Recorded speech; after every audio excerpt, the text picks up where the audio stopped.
Pemain ke-12. Itulah gelaran bagi penyokong bola sepak di Malaysia ini. Gelaran ini diberikan untuk penyokong Malaysia yang dianggap sebagai peranan penting bagi skuad kebangsaan untuk memberikan persembahan yang terbaik di atas padang. Setiap tepukan atau canting mereka mahupun dengan kata-kata semangat daripada pemain ke-12 ini dapat meningkatkan semangat pasukan dan sedikit sebanyak menggugat keyakinan pasukan lawan. Darren Lock berada di sana. Darren Lock! Kita akan ke Piala Asia 2023. Sangat-sangat bermakna bagi pasukan Malaysia. Alright, kita nak tanya Encik Hazim memang ikut pasukan Malaysia. Sejak bila tu? Maksudnya macam mana timbul rasa nak sokong Malaysia ikut pergi mana-mana semua tu? Sebenarnya bagi saya, dia ada passion lah. Saya dulu pun main bola.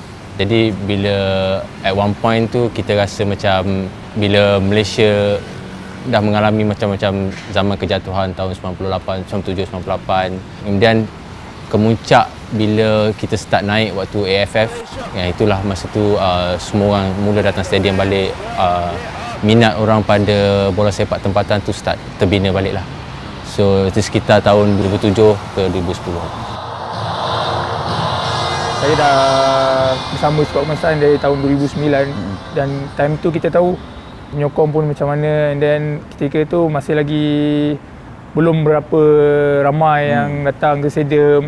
Dan saya ingat lagi waktu first bila start kita menang SEA Games tahun 2009 dan selepas tu kita menang AFF 2010 dan itulah detik-detik di mana saya rasa kebangkitan bola sepak Malaysia, di mana semua orang bercakap pasal bola sepak Malaysia, and then penyokong dah start ramai, semua orang pakai jersey Malaysia walaupun kat tempat public.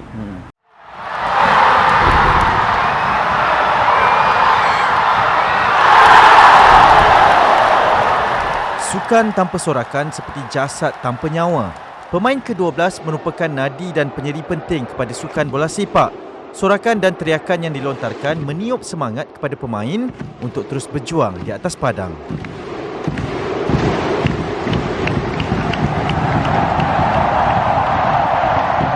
Pengorbanan utama yang penyokong ni adalah masa dan wang ringgit lah. Kalau kita tengok penyokong-penyokong Malaysia yang kebelakangan ni, ada yang naik bas daripada KL ke Bangkok, ada yang naik flight, macam-macam jalan, mencari jalan untuk support atau sokong pasukan Malaysia lah. Jadi kalau nak dikatakan wang ringgit tu, dia tergantung kepada individu. Ada yang mampu, dia akan pergi pakai kapal terbang ataupun flight. Yang low cost, kita pergi ikut jalan darat. Harimau Malaya, kami selalu ada, walau di mana berada. Kami di sini terus menjadi ekor harimau sejati. Personally, saya pernah try semua jalan lah. Darat, udara, pernah naik bas daripada KL ke Bangkok 36 jam. Untuk Kelantan, saya balik daripada Ninh Binh, Vietnam, bawa sikit Hanoi, direct balik ke Malaysia. Antara lain adalah benda yang penting adalah kefahaman keluarga, majikan dan juga kawan-kawan, anak isteri lah.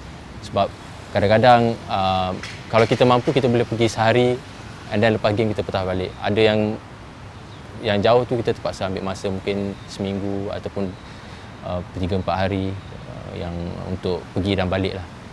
Tak kisah habiskan ribuan ringgit menyokong Malaysia selama ni? Tak kisah. Demi passion, demi semangat bola sepak Malaysia untuk tengok Malaysia lebih maju, saya rasa itu kepuasan lah bagi saya. Prestasi Harimau Malaya yang terumbang-ambing dan tidak memuaskan menyebabkan Malaysia tidak mempunyai ramai penyokong waktu itu. Skuad kebangsaan menerima cemuhan daripada para penyokong atas kekalahan yang berlaku dan menyebabkan penyokong mula rasa bosan dengan prestasi yang ditonjolkan oleh Harimau Malaya. Namun sebagai penyokong, tetap mengharapkan pasukan dan pemain kesayangan mereka dapat beraksi dengan baik dan menang pada setiap perlawanan. Kita orang pun excited dan sangat-sangat teruja bila kita tahu bila first kita menang tu, and then macam mana penerimaan masyarakat tu memang sangat meriah lah. Di mana kita dapat rasa lah sekarang ni semua dah kenal pemain-pemain bola sepak. Macam pergi mana-mana semua orang dah start tegur apa semua.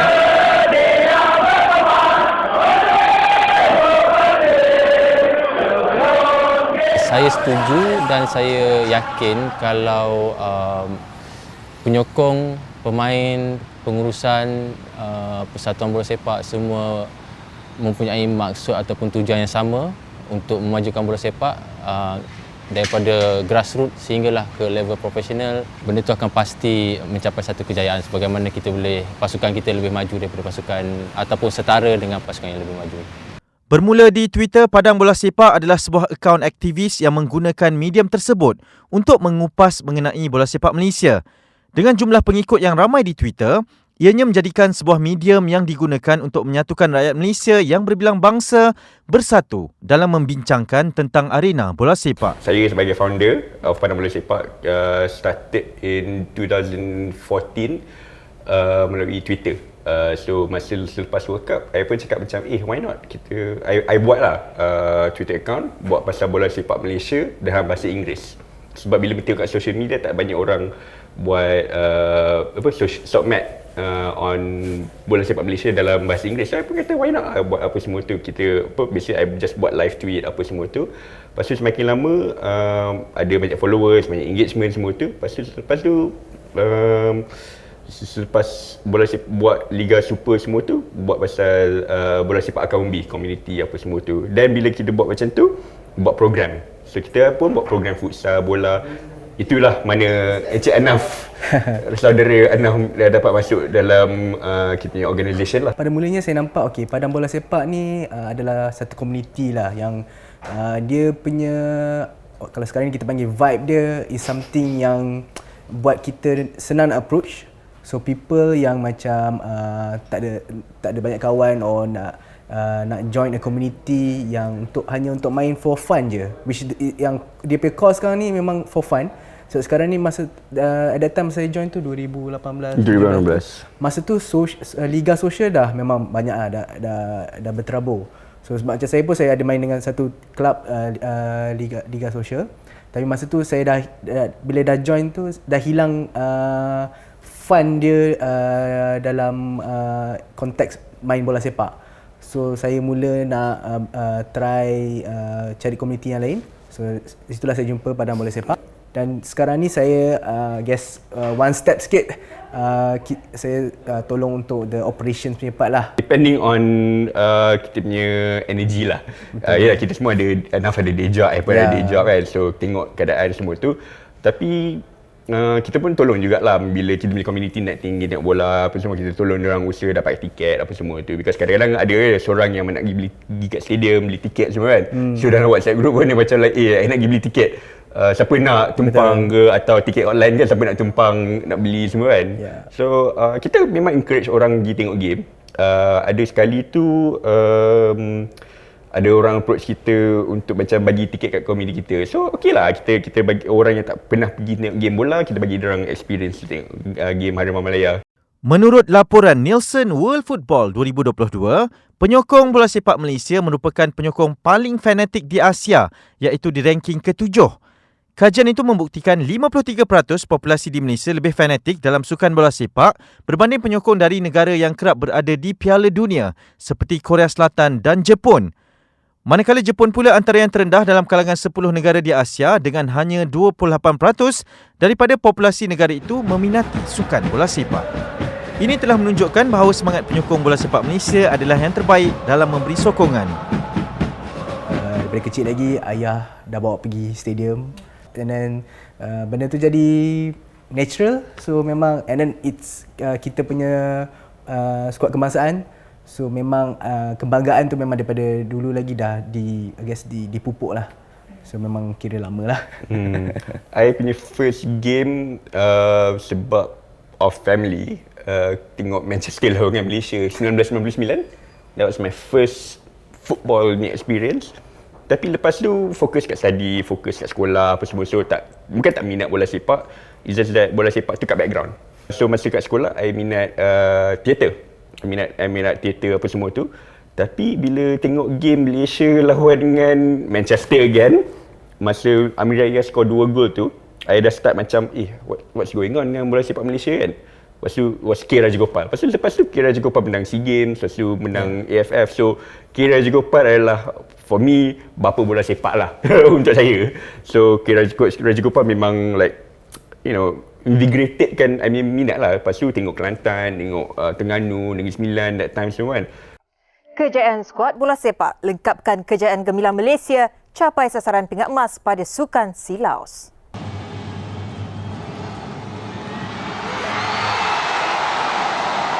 Itu tadi gol paling berharga skuad kebangsaan yang mengakhiri penantian 20 tahun pingat emas Sukan SEA yang kali terakhir dimenangi pada 1989 di Kuala Lumpur. 2009 tahun yang tidak akan dilupakan. Persepsi masyarakat terhadap bola sepak Malaysia mengubah segalanya apabila pasukan Harimau Malaya berjaya menjulang pinggan emas di Sukan SEA ketika Malaysia menentang Vietnam. Kemenangan yang dikecapi memberi memori terindah buat Malaysia yang berjaya mengalahkan Vietnam dengan 1-0 pada perlawanan berkenaan. Lebih manis lepas Malaysia ditewaskan oleh Vietnam 1-3 pada perlawanan peringkat kumpulan. Berputus asa. Pada awalnya mereka tenggelam dengan sorakan penyokong-penyokong Vietnam. Tetapi di akhirnya, suara sekelompok kecil inilah yang menenggelamkan sorakan penyokong-penyokong daripada Vietnam. First game tu memang kita kalah 5-1. So memang agak stres lah. Semua orang kat dalam hotel tu, waktu time makan tu semua memang senyap. Saya ingat Coach Rajagopal memang bertubi-tubi lah call masuk untuk tanya macam mana team apa semua. So kita orang as a player pun kita memang keadaan memang agak sugul lah semua bila first kita kalah 5-1 tu kan. And then lepas habis makan apa semua, player semua ada kumpul satu bilik. Kita orang ada buat post mortem, bincang macam mana kita nak bangkit balik untuk next game apa semua. Dan memang saya rasa time tu memang senior player yang ada dalam team tu yang naikkan balik semangat pemain, sebab kita tahu time tu memang mostly semua masih muda, semua masih lagi dalam lingkungan bawah 23 tahun. Yang senior player Razman, Safi Salih, Amri, tiga orang je yang rasa dah lebih umur 23. Dan memang kata-kata semangat daripada player sini itulah yang memberi kita orang motivasi tambahan lah untuk player-player muda ni seterusnya. Untuk kita next game tu kita nak lawan Thailand, kalau kita kalah memang kita out dah kat situ. Kita tahu Thailand pasukan pilihan dan memang second game tu semua player bagi 100% dan kita dapat seri 0-0. Saya rasa tu satu keputusan yang baik yang seterusnya menaikkan motivasi player semua ada. Dan untuk game ketiga kita dah dapat confident, kita dah menang, kita menang pula dengan Laos 5-1. Time tu masih lagi kita tertanya-tanya sebab kita kena tengok result yang antara Indonesia dan Thailand. Kalau Indonesia menang, maknanya kita secara automatik akan layak ke peringkat separuh akhir lah. Dan alhamdulillah memang kita layak separuh akhir. Kat situ memang dari segi moral pasukan tu semua kita dah tak toleh ke belakang dah. Dah dapat confident dah. Kita memang dah set dalam kita punya mindset semua player, coach semua dah bercakap. Memang target kita adalah kita nak pergi final, kita nak balas dendam. Kita nak repeat balik, kalau boleh kita nak repeat balik dengan tim Indonesia. So memang benda tu lah yang kita tanamkan sampailah kita pergi ke final, lawan balik Indonesia dan menang dengan diorang kat Jalil. Di situ oleh Amar Hedan untuk Nur Syarul Iran Talha, dan itulah whistle pertama ditiupkan oleh Pegadil menamatkan perlawanan. Malaysia menewaskan Indonesia 3-0. Dekat home kita menang 3-0. Betul. Dan yang sedikit buat saya terkilan waktu tu, saya tak ada dekat KL, saya ada kat Sabah. So hari game tu tengah tengok kat airport. Jadi bila saya balik daripada Sabah, saya cari macam mana jalan untuk pergi ke Indonesia waktu tu, Bung Karno. Jadi ada satu klub SSFC, dia buat trip untuk pergi ke Bung Karno untuk involve dalam match ni. Jadi saya bukan penyokong Selangor waktu tu. SSFC adalah pasukan daripada Selangor lah, kelab penyokong Selangor. Kita buat pembayaran, dia pun ada bagi tahu kita okey, tarikh perjalanan bila saya tak silap saya dalam 4 hari perjalanan tu. Hotel pun kita dah involve, dah buat pembayaran semula di sana. So sekitar dalam, tak silap saya dalam satu bas, dalam 40 orang juga. So bila kita pergi kat sana, timbul satu perasaan bila kita duduk dekat Indonesia dan media-media Indonesia waktu tu dah menghangatkan suasana dengan isu-isu yang mungkin memanaskan lebih suasana bola sepak tu lah. Jadi penyokong-penyokong Indonesia ni orang kata berduyun-duyun akan datang ke stadium.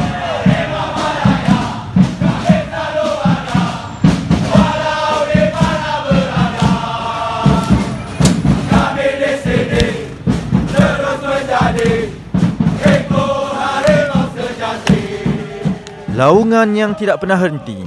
Walau pahit sekalipun kenangan itu, sebagai pemain ke-12 ini tetap gagahkan juga untuk terus menyokong pasukan Harimau Malaya. Walaupun sanggup berkorban demi sokongan dan sayang akan negara, pemain ke-12 ini tidak putus asa dalam misi menyokong meskipun pasukan kebangsaan menghadapi kekalahan.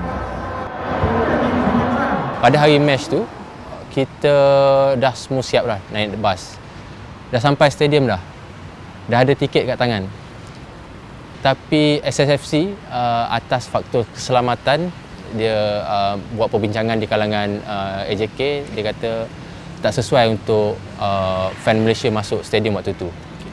Reason dia adalah sebab tiket tu adalah tiket open dan tak ada jaminan daripada Persatuan Bola Sepak Indonesia waktu tu untuk menjamin pasukan penyokong Malaysia ni yang 40 orang satu bas ni boleh duduk setempat. Maknanya kita tak duduk, biasanya away dulu kan duduk grandstand, duduk satu kelompok, ada away sector. Tapi untuk match tu kita dapat open ticket. Jadi bas dah sampai dekat perkarangan stadium dan in charge waktu tu dia kata okey, kita tak jadi tengok dekat stadium, kita tengok kat embassy. Tapi disebabkan saya tak register dengan SSFC. So saya tak tertakluk dengan orang kata peraturan kata semua ahli SSFC kena ikut. So saya tanya dia, boleh tak saya dapatkan tiket tu dalam 3, sebab saya pergi dalam 3 orang dengan kawan dia, seorang perempuan. So diorang try nego, tak apalah, bahaya, sekian tak boleh. Jadi saya kata tak apa, kita ambil risk tu, saya ambil sendiri. So saya pergi, dia bagi tiket. Tapi out of sudden dalam 40 orang tu ada sekitar dalam 15, saya tak silap dalam 15 orang yang nak ikut. So bila ramai, organizer ambil sewa 2 van dan ambil 2 guide dan bagi tiket untuk guide tu untuk iring kita orang ni masuk dalam stadium lah. Dan bila kita bergerak masuk dalam stadium tu, waktu tu dinasihatkan jangan keluarkan bendera Malaysia or whatever lah.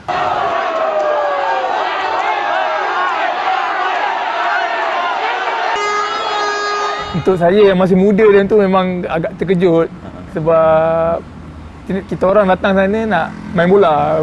Kita tak anggap macam bukan pergi perang, tapi bila sampai sana dengan suasana kat sana memang kami terkejut. Bila kita sampai hotel dia, memang penyokong diorang dah ramai lah, dah berjaga kat hotel. Dan kita pun dah lihat macam ada askar, ada kereta-kereta kebal apa semua yang dah jaga perkarangan hotel. Terus kita sampai tu, kalau ikutkan kita orang akan ada latihan di Padang, tapi kita orang terpaksa cancel sebab keadaan keselamatan yang tidak mengizinkan. Jadi kita orang training kat hotel je. Even training kat hotel pun kita diserang jugalah dengan kata-kata daripada penyokong-penyokong yang nampak kita orang daripada luar.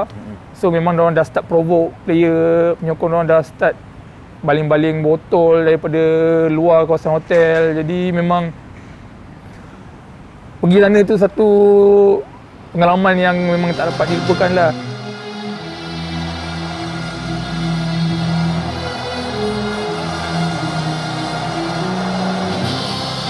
Kalau boleh cakap pun adalah bau-bau bahasa Indonesia sikit, tapi orang boleh bau. So bila kita masuk stadium, selamat, kami cari tempat duduk. Masa tu memang tak ada tempat duduk, kita just duduk kat mana yang boleh. Daripada 15 orang tu semua berpecah. Maknanya ada grup, ada yang grup 3 orang, ada yang grup 2 orang, dan saya pun tak tahu guide tu dah sampai mana lah. So saya just stick to kawan saya 3 orang je lah. So bila kita duduk tu it's a quite funny moment juga, sebab bila Safiz Ali score gol, kita tak boleh nak bersorak. Sebab depan saya tu pun orang Indonesia tu pakai baju ganyang Malaysia. So memang kita just sorak dalam hati je lah. So that is actually pengalaman yang saya rasa lekat dan saya boleh cerita untuk anak cucu saya lah. So secara general dia, bola sepak ni sebenarnya menyatukan rakyat Malaysia, tak kira bangsa, agama. Orang kata menyokong, kita kena bijak juga lah. Penyokong ni kita ada limit dia. Macam kita dengar sekarang yang Indonesia punya kes apa semua tu, certain limit tu kita kena ada border supaya keselamatan diri kita dan keselamatan orang sekitar kita lah, yang bersama kita tu.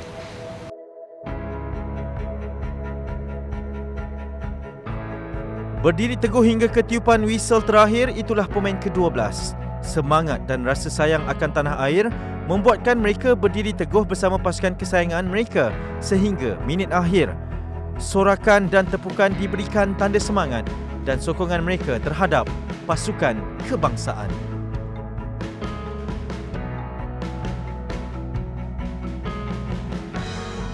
Especially kalau for pasukan kebangsaan Harimau Melaya, tahun ni punya AFF, hopefully kita menang lah. So memang kena menang. I think dia bukan setakat untuk menang piala tu, it's satu kemenangan yang memang rakyat perlu lah. Kita as a nation, as a country, kita dah lama tak menang lah balik. That sense of bangga yang menang tu sangat-sangat diperlukan untuk kita as a pada bola sepak, as kita punya community, is kita kalau boleh nak dengan community yang ada sekarang, kita nak grow even bigger.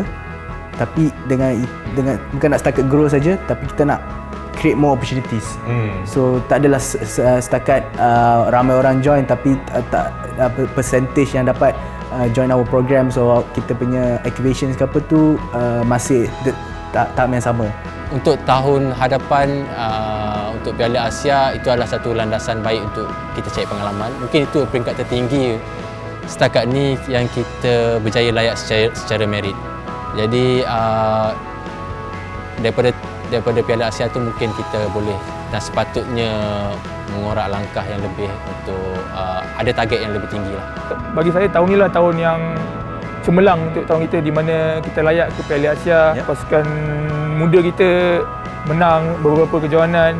Jadi untuk penyokong, inilah masanya untuk mereka kembali penuhkan stadium, di mana hujung tahun ni kita tahu kita ada AFF, dan kita harap semua penyokong dapat penuhkan stadium untuk sokong pasukan Harimau Melaya. Dan seterusnya saya berharap untuk skuad kali ini kita dapat menjadi juara sekali lagi. Bayern Malaysia kita ke pentas Piala Asia pada malam ini sambil disaksikan oleh puluhan ribu penyokong-penyokong pasukan kebangsaan di stadium dan jutaan peminat-peminat di seluruh negara